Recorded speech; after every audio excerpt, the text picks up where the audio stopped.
Hi everyone, it's Zoe here from Living with a Sleeve, back at you with another live session. Today I'm going to talk about menopause after a sleeve. I've had a few questions about this from members of our Living with a Sleeve community, and I wanted to address it because I think it's something that isn't often talked about.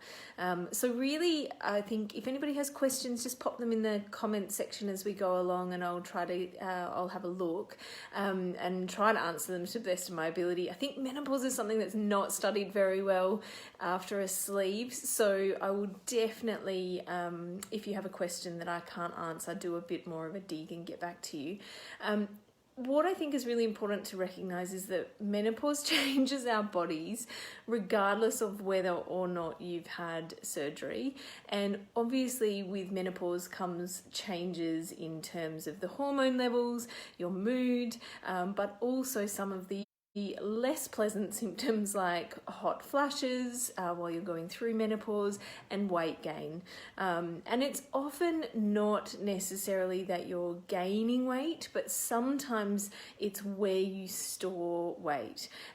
So you might naturally begin storing more weight around your hips and your stomach, so that's sort of typical pear shape, and that's caused by a change in the hormones.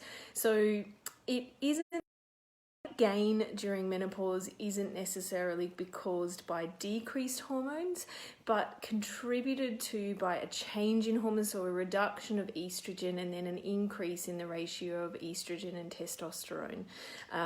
So that sort of changes how you store your fat. And along with that is, as we get older, we lose muscle mass. And so that obviously changes how we respond to the food we eat. It can slow our metabolism.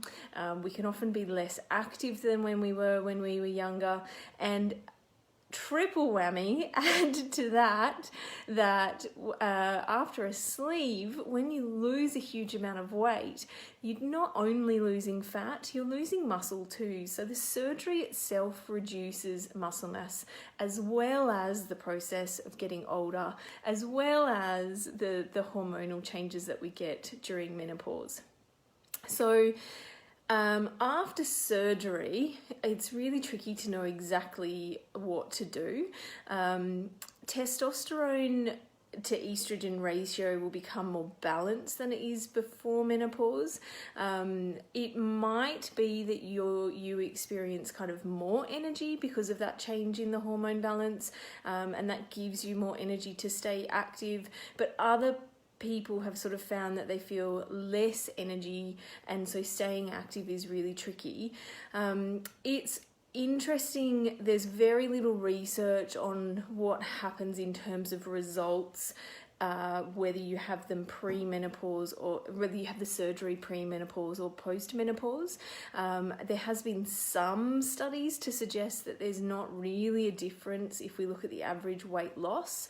So even if you are older and you have the surgery after menopause, it doesn't seem to impact the weight loss that is available to us, or those results. But really very poor research that's out there at the moment. We haven't really looked into those two populations as separate within the bariatric surgery space.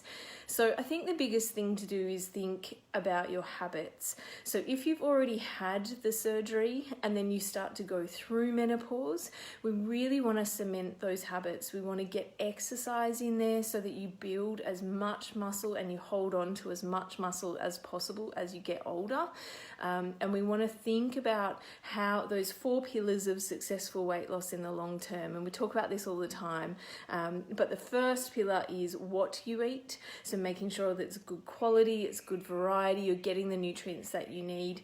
And then the second pillar is thinking about how you eat, so focusing on being a little bit more mindful and eating intuitively.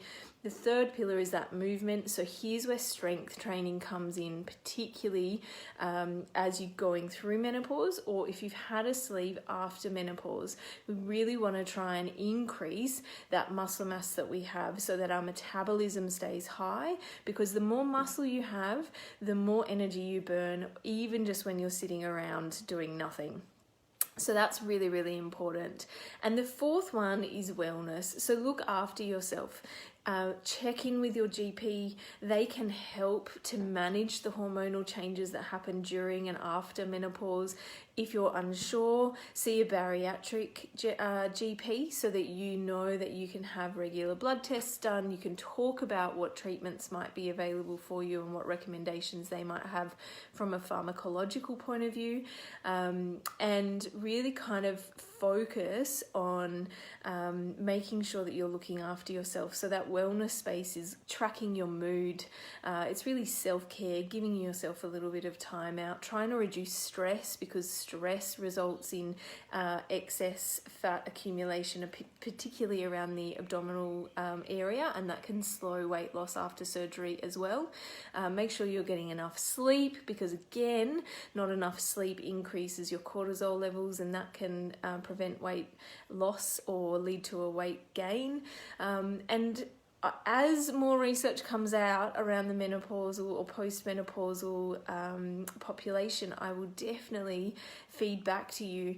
I really think it's important just to get the basics down pat and to ask for help if you're not sure. So your GP, your team, your dietitian, your psychologist, your surgeon, they're who you want to focus on. But number one piece of advice is that strength exercise, so we can build that muscle mass, manage the changes that's occurring from a hormonal point of view, minimize the muscle that we lose as we get older. It's a natural part of aging, but it's one that won't help us in the long term if we're looking to keep weight off.